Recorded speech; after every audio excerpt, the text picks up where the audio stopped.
shadows creeping, fading echo of a promise, a lingering cold in my bones. Still see ghosts in the window, never know.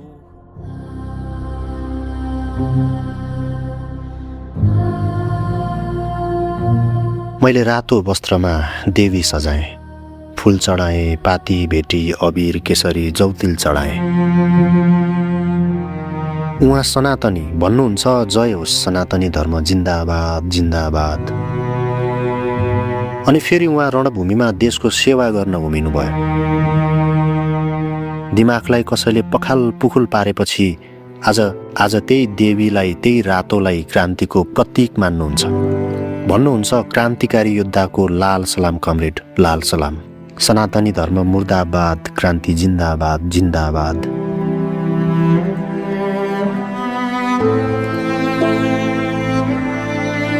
Comrade, कसैले नाम फेरिदिँदैमा अस्तित्व फेरिन्छ र? के तपाईँ बन्दुकको गोलीबाट रापिलो भएर पड्किएर टाढा दूर कसैको कञ्चटमा घुस्रिनु भएको हो र? कोही आएर रातो, तपाईँकै रातो क्रान्तिले लतपत्तिएको रगत लागेको खुकुरीको टुप्पाले कसैको कञ्चट चिरेर तपाईँलाई फुत्त भुइँमा फ्याँकेर जन्माइदिएको हो र? के बन्दुकमा गोली छर्रा बारुद भरे जस्तै हो त मान्छेको गर्भधारण? एक निमेष विचार खर्च नगरी हुत्तिएका हुन् त यी मान्छेहरू। एक सेकेन्डभन्दा कम समयमा आफ्नो चोरी औँलालाई लिङ्ग बनाएर, बन्दुकको टिगरलाई योनि बनाएर आँखा झिम्क्याउन नपाउँदै तपाईँको लिङ्गरूपी चोरी औँला स्खलित भएको हो त। अनि त्यो रातो तातो गोली तपाईँको वीर्य हो? कसैको टाउको छाती कि तपाईँको लागि अण्ड हो, पाठेघर हो, जसमा भ्रूण बनेर तपाईँको छर्राहरू वारपार गर्न व्याकुल भएर घुस्रिरहेछ। अनि ती छेदविच्छेद शरीरहरू प्रसव सुत्केरी पीडाले थलिएर गर्ल्याम्म ढलेका आइमाई जस्ता हुन् त।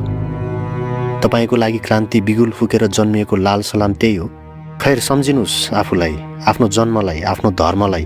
म को हुँ, म कसको हुँ, म कसको लागि हुँ। क्रान्तिको नाममा आँखामा रातो पट्टी बाँधेर रातो सलामी दिँदै, रातो गोली बर्साउँदै रातो देवीलाई लाल सलाम भनेर क्रान्तिकारी कमरेड नसम्झिनुहोस्। तपाईँ क्रान्तिकारी भन्दा पहिला मान्छे हो, मान्छे भन्दा पहिला भगवान हो, देवी हो। नभुल्नुहोस् स्वरूप आफ्नो रातो कफन बाँधेर। कमरेड, नबिथोल्नुहोस् आफूलाई, सम्हालिनुहोस्। रातो घाउहरूमा टाउको रातो रुमाल झिकेर पट्टी बाँध्नुहोस्। अनि बल्ल तपाईलाई लाल सलाम कमरेड भन्नेछु। कमरेड।